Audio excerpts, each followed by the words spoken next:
النافذة اللي قدامي، لو بتحب الرعب اعمل اشتراك وتعالى شوف الرعب اللي بجد. كنت ساكن لوحدي في شقة في الدور الثالث، ودايما كنت بحب أقعد بالليل قدام الشباك أتفرج على العمارة اللي قصادي. بس في شباك هناك كان بيشدني دايما، شباك شقة فاضية، أو على الأقل ده اللي كنت فاكره. في ليلة من الليالي وأنا قاعد كالعادة شفت نور خفيف بيطلع من الشباك ده. وقفت أبص كويس، لقيت ست واقفة وبتبص عليا مباشرة. ملامحها كانت مش واضحة، بس عينيها كانت سودة تماما. سحبت الستارة بسرعة وقلبي كان هينط من مكانه.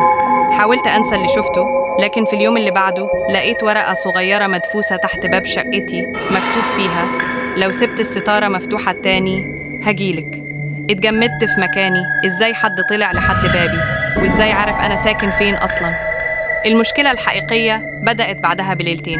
صحيت على صوت خبط خفيف على الشباك بتاعي في الدور الثالث، ولما بصيت كانت هي واقفة على الهوا قدام شباكي، وعينيها السوداء مركزة فيا. ولما فتحت بقيها سمعت همسة: أنا قلت لك. ومن ساعتها كل ما الليل يدخل الستارة لازم تتقفل مهما حصل.